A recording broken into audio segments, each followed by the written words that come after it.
The opinions expressed on this program represent the viewpoints of individual authors or contributors and do not necessarily reflect those of Troy University.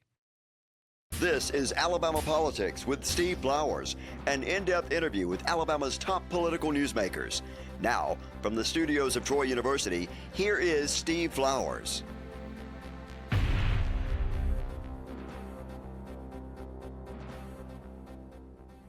I'm Steve Flowers, and welcome to Alabama Politics. Folks, we're fortunate today to have as our guest one of Alabama's young sensations. They call him a child prodigy around the state and around the country. Brilyn Hollyhand has started a podcast and talks about American politics and national politics on it. And it's taken off like everything across the country, like kudzu, as old Howell Heflin used to say. It's taken off like kudzu, and he is an outstanding, brilliant young man. He hails from Tuscaloosa, and actually, Brilyn is still in high school at Tuscaloosa Academy. He's a senior, so I don't know how to let him out of school today, but he's down here talking with all of us politicians in Montgomery today, but he usually talks about national politics. He brought his mama with him from Tuscaloosa. So we're glad to have Brilyn Hollyhand on with us, and we thank you viewers for watching. Brilyn, good to have you on the show. Mr. Flowers, thank you for having me. I appreciate it. A big fan of the show. I've watched a lot on YouTube, and it's an honor to be here. It really is. Well, thank you for saying that. You know, you say watch on YouTube. Everybody thinks watches on YouTube now. As I told you before the show, I've been doing this show 15 years to show you how antiquated I am. I assume that since it was a Troy University-sponsored public television show that just people in the Wiregrass and Montgomery and River region watched it. But then about 10 years ago, people said, and Huntsville said, I saw your show with Governor Ivey or something. I said, well, how did you see my show? It's YouTube. That shows you how backwards I am about knowing things that are going on. Well, tell me, Brilyn, let's start from the scratch, because you hadn't got much. Are you even 18 years old yet? Just turned 18 this past summer. I first got interested in politics at 11. And so if you do the math, that was the 2016 presidential race. I was in the 4th grade at the time at TA. Trump was running. Yeah, he was running. It was against Hillary. And that was really an election that pushed a lot of people away from politics. I thought it was too controversial. And a lot of people set out of that race. And it actually drew me in for the same reason. I thought that, yes, our nation had gotten far too divided. But we were in an opportune time where Gen Z, the next generation, could come together and actually bring unity. And so I started paying attention that cycle, but just paying attention, didn't get involved. I remember voting in a mock election. You were in the 4th grade? The 4th grade. Well, how old does that make you, 11 years old or 4th grade? Yes, sir. I remember voting in a mock election in our high school library and just kind of partaking for the first time in kind of the civic responsibility. It was the next summer, July of 2017, that I decided to actually do something. But if you didn't know, you can't actually run for office at 11 years old. You also can't start a Twitter account until you're 13, so I couldn't even mean tweet like Donald Trump. But what I could do was write newsletters. And so that's what I decided to do. I founded the Truth Gazette at 11, and I started putting out an email newsletter, sent about to 7 people when we started. Aunts, uncles, friends, family, the people that were forced to read it or be a little awkward at the Thanksgiving dinner table. Your granddaddy read it? He did, yes. And he would forward it on to his friends, and that really helped. And just you understand the importance of grassroots activism. But to explain it to the audience, that little small group of 7 people in 8.5 years of me being in politics has grown to over 400,000. And we've been able to spread it out through a podcast. We have what's called What's Up America, went out this morning every Wednesday at 9 a.m. to try to really get commentary out there from a youthful perspective. There's incredible people on nightly news shows all across the nation. You don't see any young people. And we've got a lot of young people that partake in this previous election for the very first time. The youngest, highest voter turnout in 24, but you didn't see any young people on TV. So having this foothold to be able to give a voice, a platform, a seat at the table to Gen Z is what I'm here for. Brilyn, so you started doing you have 400,000 followers on your podcast. Yes, sir. Do you sit in front of a camera at home and do it at your house? Yeah, typically that's been the setup. We actually built out kind of a little home studio. So anytime you see me on Fox or Newsmax or anything, it's typically from this home studio. And I'll check out at lunch from school, go home and do a TV hit during my lunch break, and be back at school, for the next class, science, math, whatever it is. And then we'll come home, we'll either pre-tape podcasts, sometimes I'll sit in that same office and write the newsletter. So it's really been worked out, but it's a thank you to parents, my mom and my dad. that were actually the ones that started driving me to these interviews. Back when I started, the very first thing I ever did in politics, I paged for Gerald Allen in the Alabama State Senate, and I was 11 at the time. And so coming to Montgomery often, doing interviews with the movers and the shakers here to make it happen. The first interview I did was in Gerald Allen's office. That desk in the corner of his office? We sat down and did it. I think it got 13 or 14 viewers, and now it's grown to where we are today. So it's amazing to see. It really is. Is your audience mostly young people like you? It mostly is. We've been fortunate enough to have a pretty wide audience. So a lot of people kind of get themselves pigeonholed, and I just talk to young people, or I just talk to the older generations. But because we've had people like my grandfather forward it to his friends, or my parents' generation sharing it by word of mouth, they're also part of the audience as well, which has been really cool. So I did do a college campus tour in the fall. And so I spoke at 10 different college campuses on behalf of the Trump campaign in the past month before the election. So you actually do take a partisan side then? Yes, correct. So you were for Trump? Yes, sir. I was known as a Republican. Correct, yes. Outwardly Republican, yeah. I'm proud of it, and I chaired the very first of its kind RNC Youth Advisory Council. So what that meant is we got a group of 12 young people in front of the president, in front of his campaign team. We met once a month, and we pitched them ideas. We pitched them ideas of coming to college campuses. And you remember this, I brought him to my hometown of Tuscaloosa. He came to Bryant-Denny, he threw out hot dogs in the student section, he sat in the box with Kid Rock, and they had a great time. And so stuff like that is kind of what we did to make them real and relatable. We ran against a candidate that, couldn't really form sentences, and then the candidate that replaced that candidate couldn't explain her policies.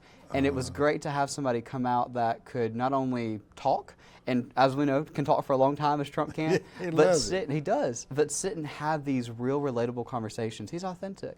And those are the best kind of politicians. I mean, you've written a great book on just through the decades, the different kinds of politicians. The authentic ones always perform the best. Oh, yeah, there's no question about it.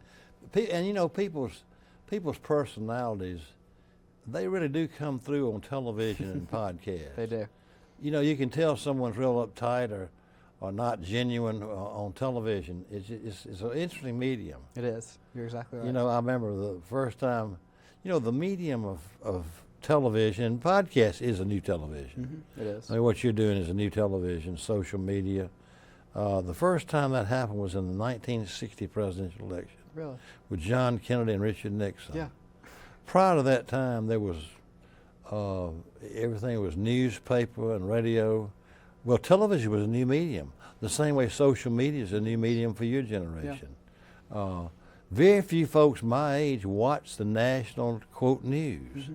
They watch a podcast like you. Like, who was the guy that they referred to who had an integral part of Trump's campaign? Joe something? Joe Rogan. Uh-huh. Yes. See, he has the same thing you do. Sure. In a different generation, I guess. Yeah. But, he has a podcast about 200 million subscribers. And 200 million? 200 million across the world. And we're able to have Trump on, and it wasn't a 30, 45-minute conversation as a normal one would be. 3 hours long. 3 hours, no commercial breaks, just sitting at a table talking back and forth about the news of the day. And that kind of thing is something that previous politicians weren't able to do. And it was really cool to see that. You mentioned 1960, huge history nerd. And so I study history. That's what I do. I'm going to study political science in the fall, and I'm obsessed with history, just the workings of the government. Politics is what I do, but history is what I actually love to sit and fascinated over. And so that race is what's referred to as kind of the TV election. The first time those debates were, televised. And I've gone back and watched those in AP Gov classes and stuff like that. There's still something talked about today. They talk about Obama's election in 2008 as the Twitter election. Obama was the first presidential candidate to use Twitter as kind of a medium of kind of this town square way to get your message out to the next generation. This election, there was a new medium. I believe the 2024 election was a TikTok election. And it was this way that Trump was able to post a 30-second video that would have been a 30-second ad spot on TV, but instead of showing out, say, $6 million for an ad spot on Fox, we put a free 30-second ad spot out on TikTok. And it went to millions and millions of followers. Trump had the fastest growing account in TikTok's history. And so being able to do something like that where young people sit and scroll and scroll and scroll constantly, having his videos pop up, having them go, oh, this guy's actually interesting. I kind of like what he's talking about. He's funny. He's authentic. I think that really made a difference. And it's important to look at 1960, 2008, 24. Big differences, huge decade gaps in between. But those are the three elections that really changed the way we look at politics. Which ones are you referring to now, 60 and which ones? 1960 with TV, 2008 when Obama came on Twitter, and then 2024 when Trump came on TikTok. You know, you're probably the largest followed young podcaster in America, aren't you? I believe we've hit that. 400,000. But now, does Rogan still do his podcast? He does. Does he still have the largest audience? I believe he has the largest podcast in the world. Where does he live? Where does he work out of? I think he's in Texas. Uh-huh. I think he is. I think And again, you're right. what I love is just conversation. Something like this where we're just sitting and talking. I don't do the teleprompter, the fixated speech where we're just looking into a camera talking. I love this kind of scenario. That's what he does, and that's why it's so successful. Anytime you see me do a sit-down conversation or we film something to put out on social media, it's sitting down and talking with a politician. And Vivek Ramaswamy was a big candidate in this race. He's now running for governor of Ohio, but he was a big he is candidate. actually running for Ohio. He is announced. But him and I think he came on the podcast twice, and they were the most watched interviews I've ever done because him and I just sit and we talked. We weren't looking at the camera. He wasn't trying to get in buzzwords or specific talking points for his campaign. I would just ask him what he thought about how he would cut taxes or cut spending, and he would sit for 30 minutes and just explain very eloquently how he would do it, but just talking. And it wasn't like he came up with this consultant talking point memo script where he was just talking like what somebody gave him. He just talked, and it was beautiful. I think that's what broke Trump through the barrier of, I mean, at least my generation, we grew up with Obama and Bush as presidents. People that were great presidents, but kind of came in with just a talking point memo script. They read the teleprompter, whatever the press secretary told them to walk out and say, and then you had Donald Trump kind of come in like a wrecking ball, a bull in a china shop, as some people would say, and he just broke through it as this force to be reckoned with, just breaking through the medium, talking his own way. And that's why people didn't know what to do with him at the time. They're like, this guy's crazy. But when you listen to him, he actually makes a pretty good amount of sense. You know, you have really become a sensation, and I enjoy following your career. Well, thank you. But so you know, people really don't know where you're from, do they? Because you do it out of your Correct. Your home. Like I didn't know where Brogan was from. You know, it's not like a regular studio or anything.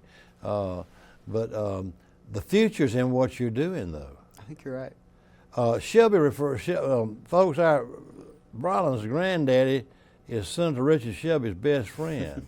And occasionally I'll see Mr. Hollyhand and Shelby at dinner or something at Bright Star Investment or something. And he always has Hollyhand with him.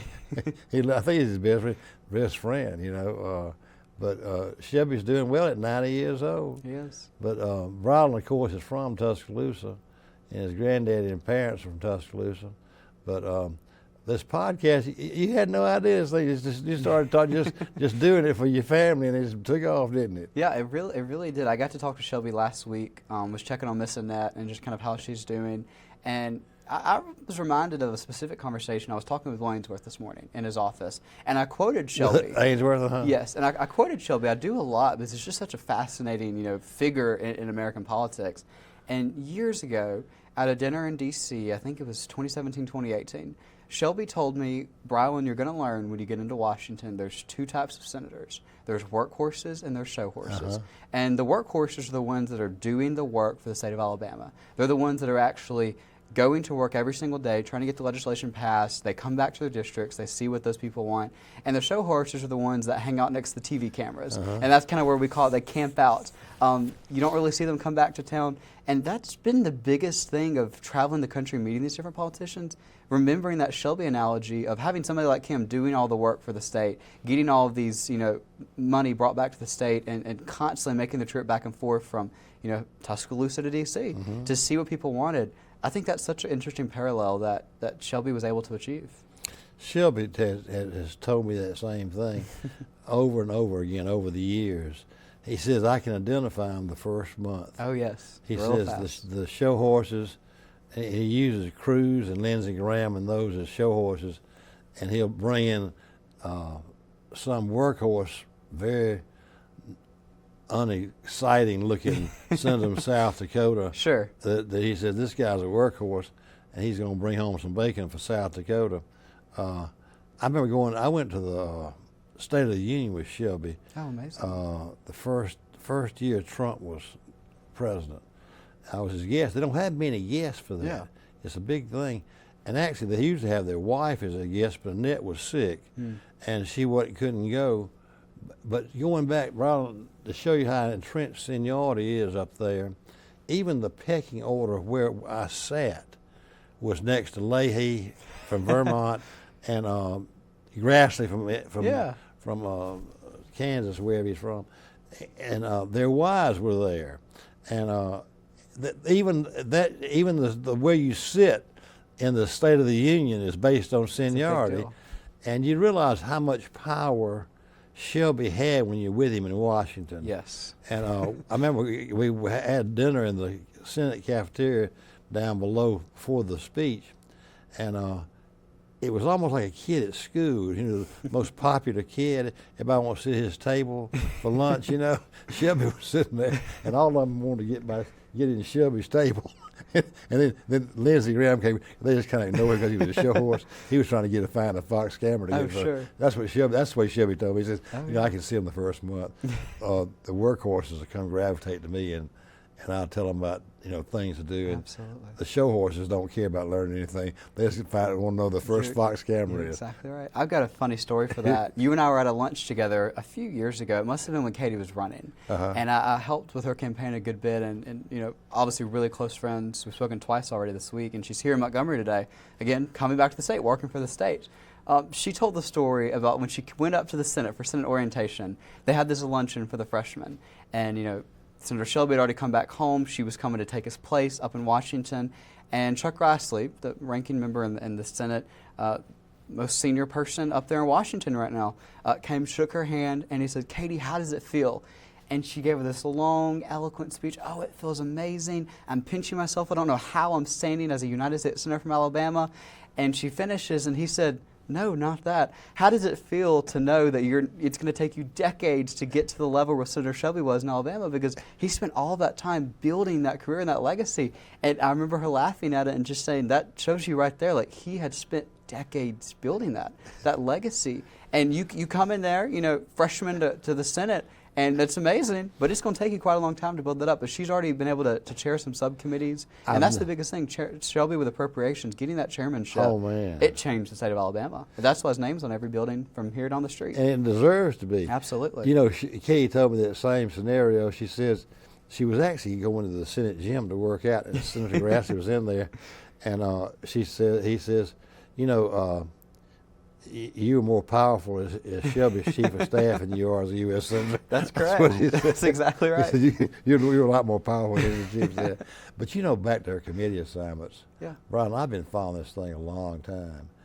And if you get there as a freshman U.S. Senator and you get on one of these three committees, if you get on appropriations, rules, or banking, you pull off a coup. You have.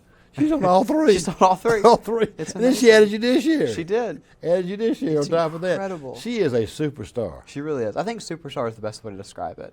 And when I tell you that she is the exemplar of trying to get hard work done, of kind of causing good trouble in D.C.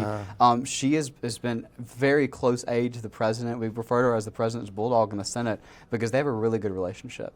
She's been to the White House 2 or 3 times already. The first piece of legislation the president signed upon coming to office, the Lincoln Riley Act, was something that Katie sponsored and championed, and was not only able to get it passed in the House and Senate, but was able to get Democrats to come over and support. When in 2025 do we get Democrats to vote with us on anything? And Katie Britt was able to do that. That just shows you that she's this generational figure that Alabama is so lucky to have. And I'll tell you this, I've joked with her about this, and you know, she won't talk about it, but I feel very confident that J.D. Vance running in 2028 as our next president, he would be very smart to pick Katie Britt as his VP nominee. She represents the next generation of Americans. She's not just a female to check a box as a female. She's female as one of the smartest women in our nation's capital, if not the entire state of Alabama. It would be an incredible choice for Vance to pick. The only thing about it is I'd rather see Katie stick to her knitting and stay in that Senate seat, because I would hate to lose her for Alabama. Yeah, she can be another Shelby. Yeah, you know, Shelby is a once in a 100-year situation. 100%. You know, I'm a student of Alabama politics like you are, and I used to in that book on Goats and Governors, I have a chapter that's entitled our three greatest U.S. senators. When I was your age, we had a tandem of U.S. senators, named Lista Hill and John Sparkman. Yeah. And they were both 30-year senators and very powerful in Washington, very erudite gentlemen. A lot of the Southern senators were would race bait, like the ones from South Carolina, Mississippi especially. But Iowas would not do that. They were gentlemen. They were respected by people all over the country. Same way Katie is. Yeah. I mean, Katie's respected all over the country. But I said even at that time when this book was written, I put Shelby as one of our 3 greatest senators. Absolutely. But his last 6 years as chairman of appropriations, you know, I mean, it's what he did for Huntsville. Changed the Huntsville. University of Completely Alabama. changed. I mean, UAB. Yeah. I mean, can you? I mean, It will take people don't decades for understand. people to understand the impact he had. It's just had a tremendous the impact. money's still coming. It's amazing. It really is. The FBI thing. Yes. I went up with that FBI thing in Huntsville. I think your granddaddy was there. It was, yeah. Yeah, several of Shelby's best friends were there. It's a very, very secretive thing. It was. I mean, I heard y'all had to like get on a bus to be brought in. You like couldn't bring they your treated us cars. like we were criminals or something, you know? Like we were going to blow the place up or something. I don't think we old men would know how to blow up the FBI for something. They treated us with such, you know, like y'all be careful, don't be touching anything. But Shelby, he is a great guy. I mean, he loves to talk about you too. We talk on the phone. I say, tell me about that Hollyhand boy. He says, he's next Tucker Carlson. Oh. He said, he's a sensation. He Well, that calls means you a a lot. prodigy. That means He a said, lot. Bron's a prodigy. He loves you. That I think really- he loves you really today does mean a too. lot. Yeah. But what you've done is sensational. Well, thank you. You know that, but you make a good point. I hadn't thought about that. Is 1960 was TV was the advent of TV in the presidential race, Yeah. and you use the Obama 2018 as the Twitter, Mm-hmm. He was the first candidate to use Twitter and in then 2020. 2025 is, or 24, I guess, Uh-huh. as TikTok. And it shows the different mediums and being able to stay there for that long and that impact. And my favorite stories, anytime we're talking with Shelby, is hearing about his relationship with Reagan or some of these presidents of like being able to be there and those time periods and it spanning from, you know, that time to dealing with President Trump. I mean, it's amazing to hear those stories. I'm always like quizzing him and picking his brain because, like you said, student of Alabama politics, obsessed with it. And you're sitting at dinner with the guy that's been there for decades and has orchestrated all of this for the state. So he definitely gets in the way with my questions. I'm 24/7 just asking him rapid fire. But it's amazing, and the way he explains it is always really, really incredible. I think we were having a supper at Bright Star one night, and you know Shelby likes to talk a lot. Oh, yeah. He doesn't have a small ego. You know, he's aware of what he's done. But your granddaddy was sitting there, and they were talking about that 1986 race when he beat Denton for the Senate. Shelby I was his South Alabama campaign manager in '86, and I was already in the legislature, and I also was my Pike County campaign manager for him, and he always appreciated that, and so we stayed in touch, and he likes to talk about, I said, we were talking about your granddaddy, they thought they had lost that race in '86, and it's some story, I had not heard this one, that Shelby and your granddaddy rode around and a car, your granddaddy drove him around and said, well, I lost it, you know, I didn't. And Shelby put a lot of his personal money in there. He did. At the last minute he had to, you know, to win it, but then they came back and they won it. I think the Have story they told you that goes- story? Yes, I've heard it a few times. I think Papa Doug had just gotten to the hotel that they were watching in, and he came into the room with him and Annette that night. And right as they walked in, the TV said, "We're predicting that Denton is going to defeat Shelby." And you know, Shelby obviously upset with this news, says, "We're going. Let's get in the car." And so they drive around town for about 2 hours, and they're just going from place to place and just kind of reminiscing on the campaign trail and all the different visits they had done. And about 2 hours later, they come back to the hotel room to pick Miss Annette up and close the party down and head home. And as they walk in, ABC News says there's been an upset in Alabama. Richard Shelby has Came come on to the TV Senate. Yes, and happened to see it. exactly, and has upset Jeremiah Denton. And here he is today as this titan, really, and not just state politics, but national politics. It's incredible to see what he's been able to do. What he did for Alabama was Yeah. amazing. They've shared that story with you. You know it better than I do. I just remember the semblance And of I think his frustration at the time when they headed the car was, you're right, he had put so much of the financing himself into the race because he didn't have the name he does today to go around and pick up all this No. money. And so he was like, what am I going to do? Like, I didn't have a job, put all of my savings into, you know, running to save the state, and he thought he had lost. And thank goodness there was an upset in the state. And it really did change the future of Alabama. And if we didn't have Richard Shelby, if we had Denton for longer, who would have known what would have happened? We wouldn't have had the funding. There wouldn't be an FBI lab. There wouldn't be Huntsville. Night and day Yeah. what Shelby did during those 36 years. Absolutely.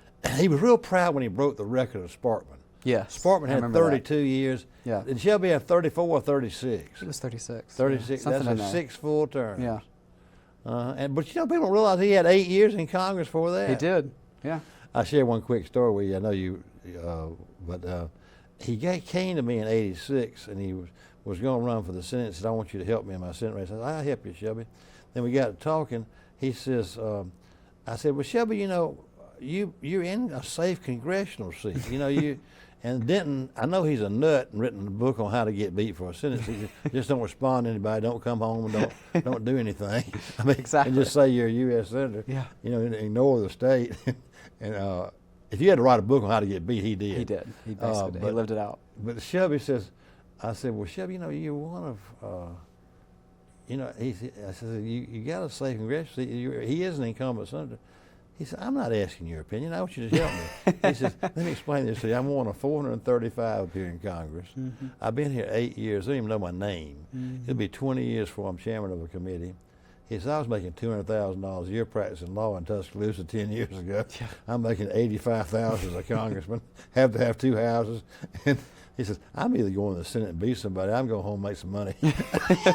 That was how pragmatic he was. You're right. Yeah. He says, just I'm going home and make some money. Lay it out. Put up here and be a congressman. Sure. Yeah, and it worked out. And he was able to get there and build that legacy and actually get respect in the Senate with that long-term seniority to help the state. Well, he had, and the money brought back, I mean, it's not an ego thing. It's just him wanting to help the state. It was beautiful. Unbelievable. People don't realize it. Yeah. Brilyn, I hate to say it, our time's up. Well, I he goes by and her. We do this more often. We do. Let's do it more we'll often. Whenever you come to Montgomery, we'll plan a time to do it. We've got more stories we can share. So. Yeah, well, you're great. Folks, I guess has been a superstar commentator nationwide, 400,000 followers on his podcast. Brilyn Hollyhand, who's a senior at Tuscaloosa Academy in Tuscaloosa.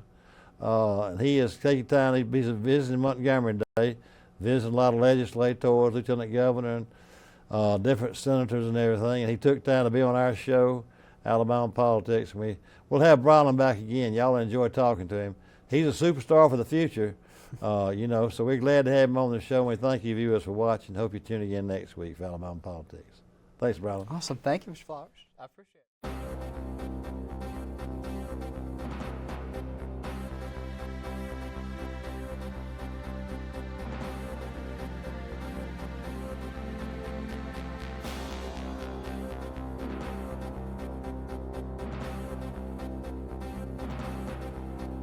This has been Alabama Politics with Steve Flowers, a production of Troy University Television.